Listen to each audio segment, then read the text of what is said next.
This situation is long and messy, so I'll try to include the relevant info only.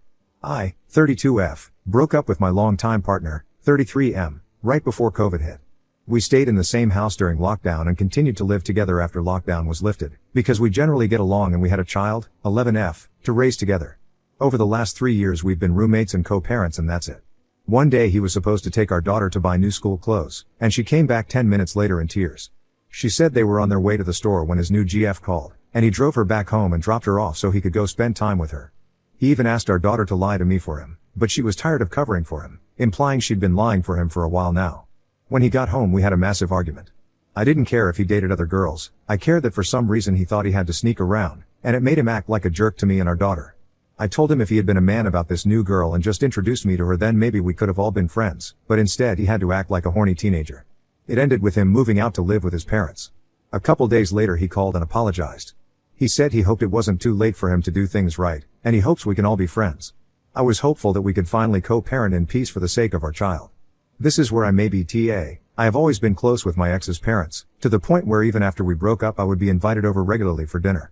They said even if I wasn't their son's partner I'm still their grandchild's mother, and that makes me family. So one day when my daughter texts me while at my ex's parents' house and invites me to dinner because they're having my favorite meal, I don't think twice about coming over even though my ex and his GF I've never met now live there. I figured everyone had to be okay with it, since my daughter was inviting me.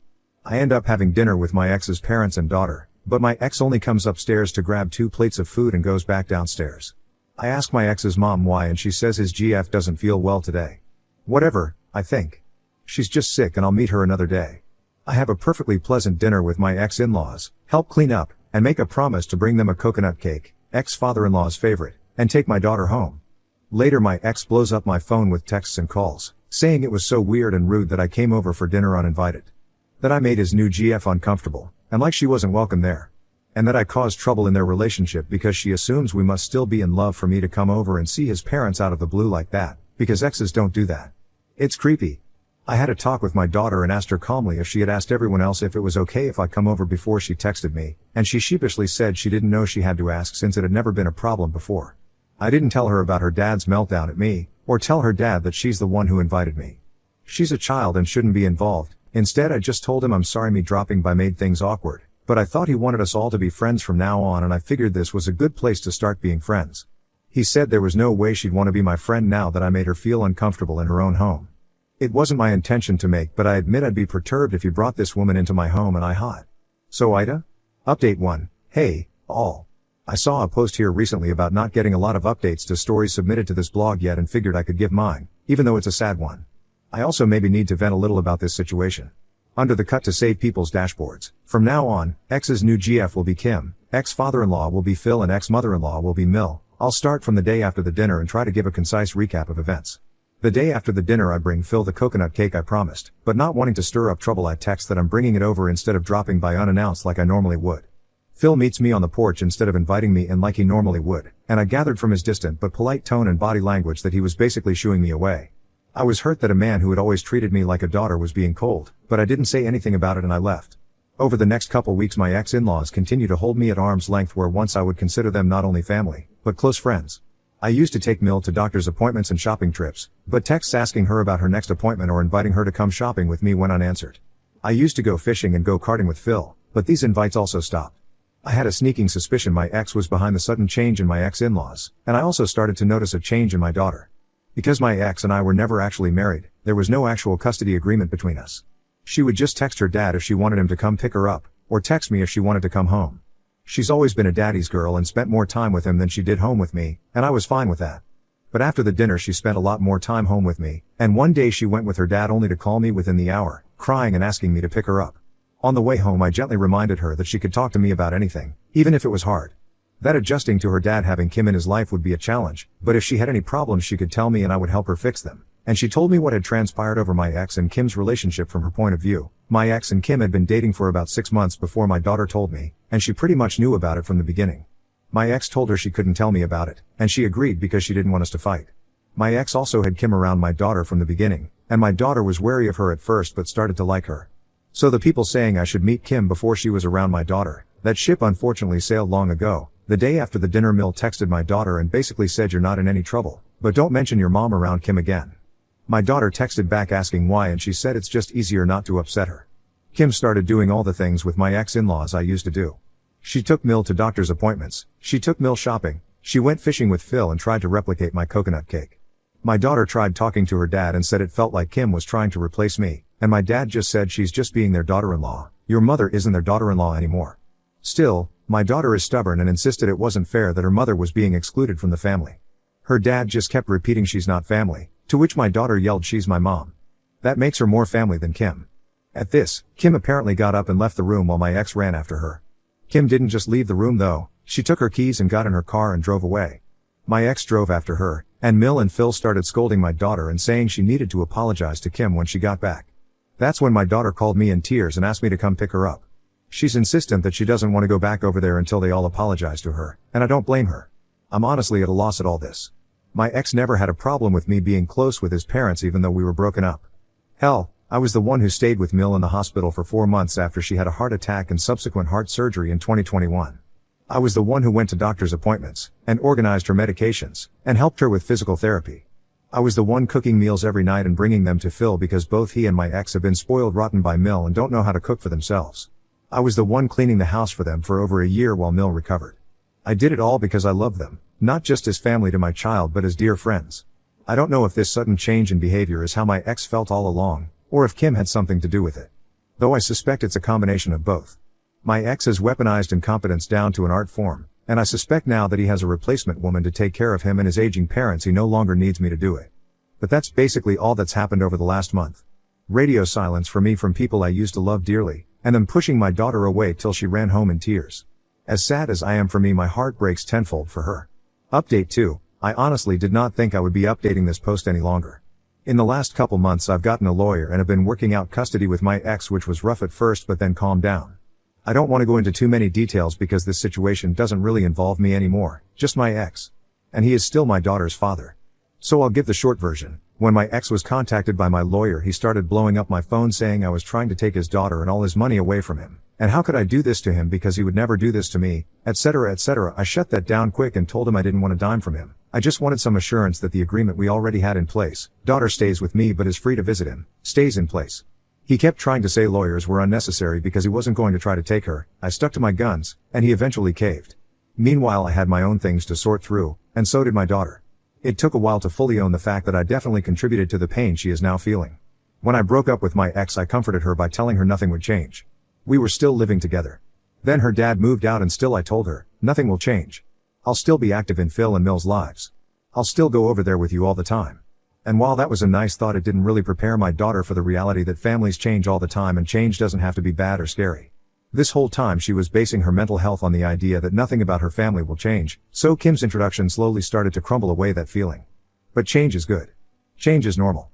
I may not like being cut off from Phil and Mill, but they're not wrong when they say I'm not family anymore. They're not wrong for trying to be welcoming to the new woman in their son's life. It sucks, but life goes on. Anyway, my daughter has been going over there for a few hours about once or twice a week with lots of caveats that she, her dad and I all agreed to. She gets to decide when she comes over. Her dad can invite her, but she's allowed to say no and he can't argue. No one will force her to interact with Phil, Mill, or Kim if she doesn't want to. No one will take her anywhere if she doesn't want to go. If anyone makes her uncomfortable, she'll leave and walk to Diane's house and call me to come pick her up. Diane is a co-worker of mine who lives 3 blocks away and has known my daughter since she was a baby. This arrangement has been working out and my daughter has said everyone has been extra nice to her, but they haven't actually said sorry for anything they did. She slowly started to seem happier and happier over there, and asked if she could go to Phil's birthday party because her aunt and uncle from out of state would be visiting with her cousins, and I said yes.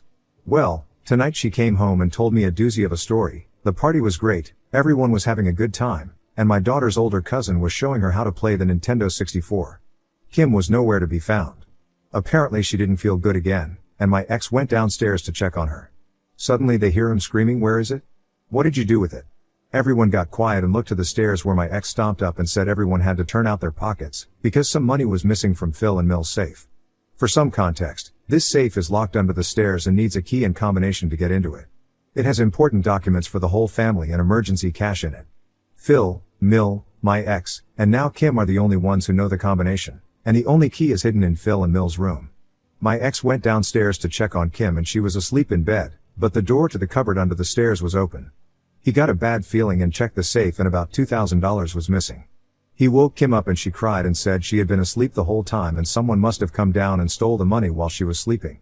I was pretty gratified to hear that my ex's family are nowhere near as naive as he is, and immediately tore into him for believing that lie. None of them had a key or knew the combination, and all of them had been hanging out in the living room. Kim cleans Phil and Mil's room all the time and knew where the key was. He told Kim the combination. Kim was downstairs the whole time. Kim is the only person who could have done it. He tried to defend Kim and told everyone to leave her alone, but Phil put his foot down and told his son to find the money or he would call the cops to do it. My ex went back downstairs to talk to Kim, and everyone upstairs could hear her sobbing and calling him names. She went to get in her car and my ex followed her, and what did he see sitting in her backseat? A bag stuffed to the brim with money. A bag that wasn't there a few hours ago. My ex tried to stop Kim from leaving, but she tore out of the driveway like a bat out of hell. Phil and Mil are furious and want to press charges, and my ex is begging them not to, saying he can get her to bring it back. I'd quit this is going to go next, but honestly, I'm just kind of glad Kim and my ex didn't take me up on my original offer to be friends, because holy shit. Update 3. After the party I didn't press my daughter to tell me any more about the Kim situation in case she didn't want to talk about it, but she shared with me on her own that my ex found her the next day and she had only spent $50 of it, which she paid back, and he returned the money to Phil and Mil, who decided not to press charges. Kim was not allowed back in Mil and Phil's house after that, so she and my ex broke up. Almost a week later, December 17, 2023, I got a call from Mil, the first one I had gotten from her since August. She started out by apologizing for not talking to me in so long, and invited me over. This time I did ask who was going to be there, and she said it was just her and Phil in the house. Ex was at work. I said I'm not sure I should come over if it would be upsetting for my ex, and she said to hell with him, it's my house and I invited you. So I went over that evening. Phil was glued to the TV and just nodded at me when I came in. Mil led me into the kitchen to talk privately. This time she apologized for being so distant, and said it was my ex's idea that she and Phil cut all ties with me. I asked where he got the idea since it was never a problem before, and she said he didn't want to upset Kim. She said walking on eggshells to not upset Kim was, apparently, a common occurrence while she was living there. That she could be perfectly sweet and friendly, but the second you did anything to step on her toes she would get in her car and leave and swear she's never coming back. In fact, she told me a great deal of things I didn't know about Kim and that my daughter was too young to ask about or notice. For instance, things I now know about Kim. Kim is 52, as I mentioned before on this blog, and has 3 grown children. She was living with her oldest son when she met my ex, but after about 8.5 months of them dating, her son kicked her out and she had nowhere to stay, so she moved in with Phil and Mil and my ex. Why? She's a drug user. Mil knows Kim was on drugs because she admitted it to Phil. Phil is a retired cop and noticed strange behavior from Kim, like sudden bursts of energy followed by collapsing in a dead sleep, mood swings and irritability, coming and going at odd hours of the night, etc. Phil confronted both her and my ex with this information and they admitted she was addicted to drugs, but insisted she was getting treatment for it. Apparently, that's actually how Kim and my ex met. My ex is a recovered alcoholic, was never brought up until now because it wasn't relevant to the situation until now. It was really bad when we were young, but I assumed he had been sober since 2015. Unbeknownst to me, he had slipped back into his drinking habits sometime in later 2022 when we were still living together. I was there for him when he was at his worst and can say with 100% certainty he wasn't acting as bad as he was back then, but he did stay out late a lot and always seemed tired. I just assumed he was working late, or hanging out with friends, or hooking up with women. We weren't a couple at that point and I felt it wasn't any of my business what he spent his nights doing as long as it didn't affect our daughter, and at that point I didn't believe it was. Fortunately, he realized on his own he needed to stop before he spiraled too far out of control, and recognized he could not stop on his own. He joined a local drug and alcohol addiction program, and that's where he met Kim. They were in different programs, but those programs were in the same building. They ran into each other by chance, hit it off, and started dating. Apparently my ex even confessed to trying Kim's drug of choice, but swore up and down he was a recreational user only and wasn't addicted. Mil and Phil said Kim could only stay with them if Kim continued treatment and any and all drug usage in their house stopped, and my ex and Kim agreed. Then the party happened, and Mil clarified a few things about that for me. What happened at the party when my ex went downstairs to check on Kim that day, he could tell she had been taking drugs, so he went to tuck her into bed. To get to their bedroom you have to walk by the stairs, and he noticed the door leading under the stairs was open just a crack, when usually it's latched shut. He put Kim in bed and went to check it out and didn't see anything wrong, but he didn't trust it and opened the safe just to check. At this point I interrupted and asked why Kim even knew the combination, and Mil just said my ex said she needed to know it in case of an emergency and she was stupid to agree to that. They usually keep $10K in cash in the safe for emergencies, but my ex counted it twice and was sure $2K was missing. My ex freaked out and shook Kim and shouted at her asking where it went. She said she didn't take it. He came back up to accuse the rest of the family. He lied and said Kim was sleeping the whole time to avoid mentioning she had taken drugs in his parents' house, but couldn't keep denying Kim had to have done it when everyone else kept telling him that she was the only one who could have. He went back downstairs to confront her. She yelled that he scared her when he shook her and screamed in her face for no reason. He told her she was the only one who could have taken it. She kept denying it and he kept pushing, so she got her bag, stuffed a few clothes inside, and went out the back door to her car. She threw the bag in the back seat so hard the stuff inside spilled out, and my ex saw several stacks of money rubber banded together, just like the money in the safe is. He tried to open the car door but she had already locked it and sped out of the driveway. The next day he found her in her car in the parking lot of her oldest son's apartment building. She had asked if she could stay there with him. He said no, so she spent the night in her car. She cried and said she hadn't been to her treatment program in weeks, and now she needed money to pay some people back, and she was scared. My ex said he didn't care. Give him back the money. She gave him back all but $50 that she had spent. He said she needed to pay him back in a week or he'd call the cops on her, and a few hours later she did. She also came with her daughter to pick up the rest of her things from Mill and Phil's house just a couple of days before Mill called me. What happened next?